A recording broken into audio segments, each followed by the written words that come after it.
Hey, and welcome back to my channel. So today I'm going to talk about narcissistic mothers steal your thunder. If you don't already know what a narcissist is, check out my channel, the video Traits of a Narcissistic Friend, and that'll give you all the characteristics of a narcissist if you're not too familiar. But if you are already familiar with a narcissistic friend, go ahead and stick here with this video and let's get into it.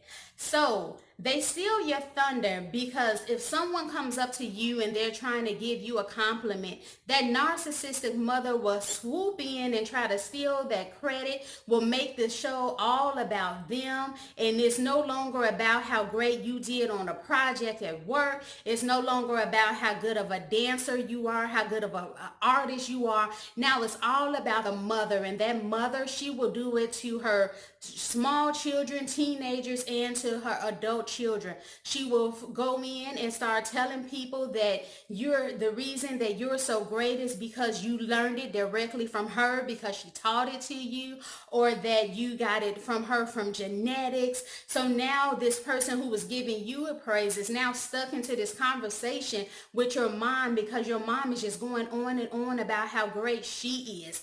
The reasons why narcissists do this, I believe, is because they have low self-worth. They don't think well of themselves. I think a lot of them had traumatic backgrounds, and I'm not giving an excuse. I'm just saying what I think this is about.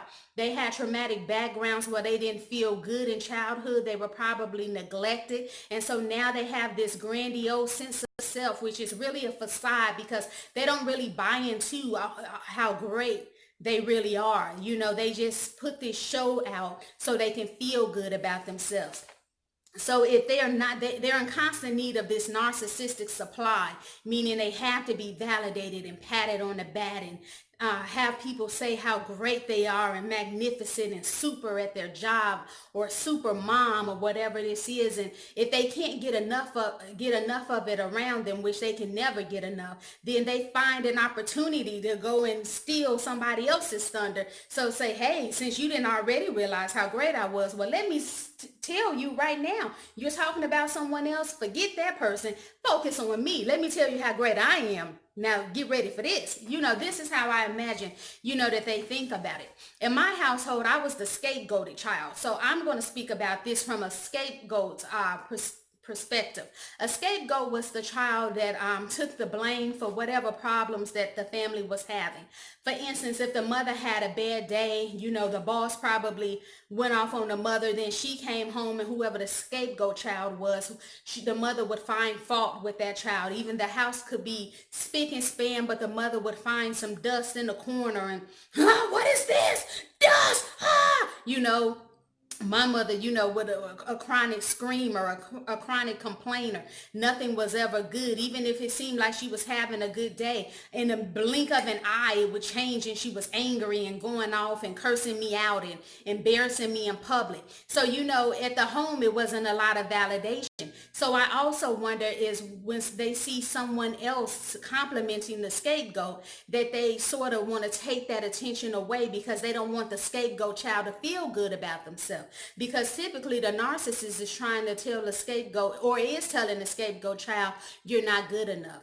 This person is better than you. Your sisters are smarter than you. That was in my case. Or your sisters are more talented. You don't have any talent. My mother, she would tell me that she was talented, and she didn't know where I come from, because I didn't have even one talent. Or my hair was brown and hers was black. Dirty brown hair, something's wrong with your hair. These are the things she would say to me. So I kind of think it's when they hear someone else saying something about you, they're like, no, you can't mess up my narrative. I've convinced this person, or I'm trying to convince my adult child or my actual little child that they're nothing, that they have no value. I dare you come in and try to say something great. So they swoop in and they intercept all good praises. So there's no goodness that you're hearing about yourself. They're like, no, we can't have that. Like, for an example that I'll give is that when I was a young adult, I decided to shave my hair.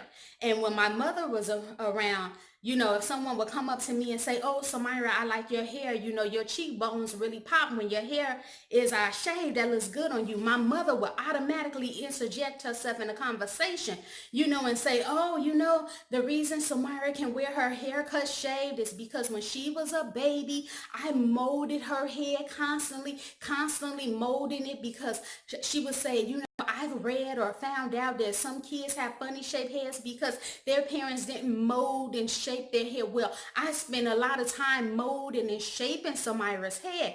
And this would happen quite frequently when someone would give me a compliment about my hair. And at the time, I didn't notice because I was so, I guess, enmeshed or in that toxic negative family system, that I didn't even see that something was wrong with it, that she was taking praise away from me and making it all about herself. It wasn't until later on and in my 30s that I learned what narcissism was from watching different YouTube videos, and I began to put the pieces of the puzzle together and say, wait, something is wrong here. My mommy wasn't like other mommies, but she is this narcissistic mommy that I'm hearing about here, you know, online. And I started to put the pieces together to say something was wrong there. Was unhealthy. This was not right, you know. So that's why I applaud such videos like this, because you can get to it's a way that you start your healing. When you learn what the problem is, then you can start breaking those chains and doing things differently. So for instance, what I mean by doing things differently, I was so caught up into the crazy drama that once my mother wasn't around, people would compliment me on my head, and I would start speaking the things she spoke. And I would start saying, oh yeah, I can wear my hair like this because when I was a baby, my mom took the time and mold and shape my hair. You know, I bet I sounded all types of crazy people, because I sound crazy to myself now. That's because I did the work and started the healing process. I don't say I'm 100% healed, but I'm on the process. So now if I decide to cut my hair off again, which I don't plan to, I know that, hey, this was a problem I had in the past, telling my mother's story, her narrative. Now I know that to stop that, you know. So if I were to cut the hair off, I know that if someone were to say to me, hey, you look good with your hair cut off short, I can really see your cheekbones. The only thing I would need to say is thank you. Thank you. A thank you is a complete sentence. I don't need to continue on with the negative narrative because now I know better. Another way that a narcissistic mother can steal your thunder is this example here. When I was younger, I could dance really well, you know, not a ballerina, not winning prizes, but I could dance, you know, and people would stand around and they would watch me dance and say, oh, you know, Sam, you dance really nice or whatever. And this would be in front of family members or anyone. And my mother would hear again, swooping in like that eagle. Oh, you know, Sam's such a good dancer because when she was pregnant, I stayed in the club and I was dancing to George Clinton and everybody. I almost had her on the dance floor. And so she came out practically dancing. And now to other people, that may not seem nefarious, like she meant any evil by it. But when you know a narcissist, they are attention whores. They crave this attention and they try to get it any way they can to always turn the focus from someone else all back to them. So now it's not about me being a good dancer. It's not about me having any virtues. It's all about her and what she did. And if it were not for her doing this great thing back in when she was dancing in the club, I wouldn't have had the talent. So according to her, there's no need to even discuss me because anything good of me, which according to her was basically nothing. But if there was a speckle of hope that anyone else had the nerve to see in me, she was going to take that from me too, to continue on the narrative that, hey, no, you're not any good. No, you're not enough. No, you'll never be enough. But even if someone else comes along and may give you a hope, a little glimmer that you might be enough, only know it's because you came from me and you either got it genetically or you got it because learned behavior because you learned it from me. That's how I see it. So as far as how can you cope when your mother, narcissistic mother, is stealing your thunder? For me, I didn't cope because, as I said, I thought it was normal at the time. I didn't see anything wrong about it.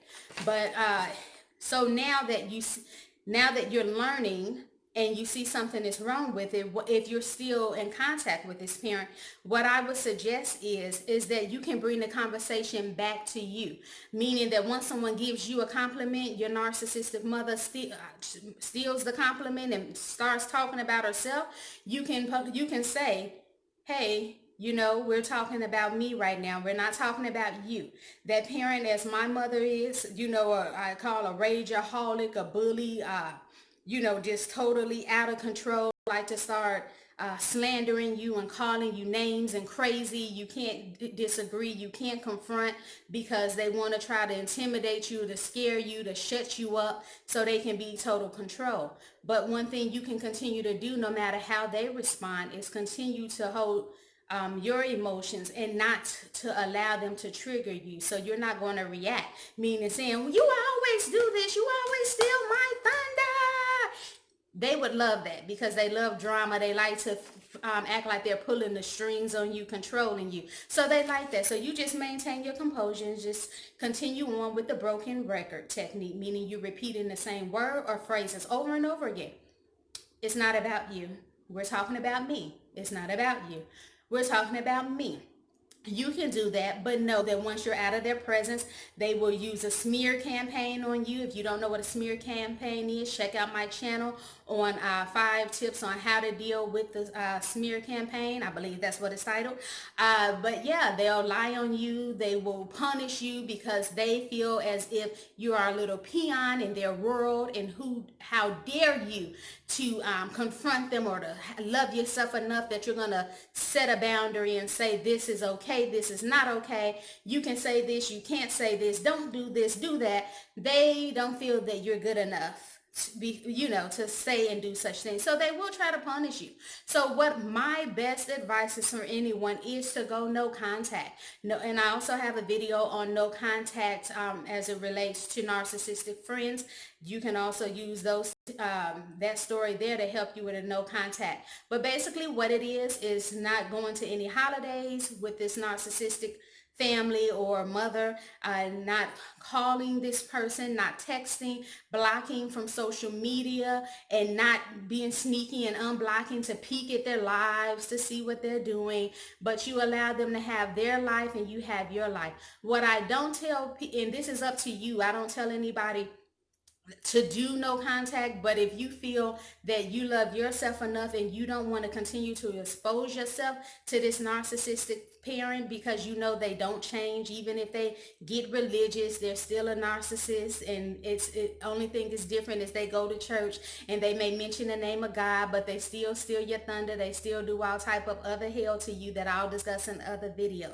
So again, this is Narcissistic Mothers Steal Your Thunder. I love to hear your comments on what you thought about this video, whether you agree, what you agreed with in this video, what can you relate to. Tell me some of your stories as it relates to this topic. And if you would like more on narcissistic mothers and narcissistic families, toxic families, I also talk about female friendships and self-love. Don't forget to like this video, to subscribe, and hit the notification bell.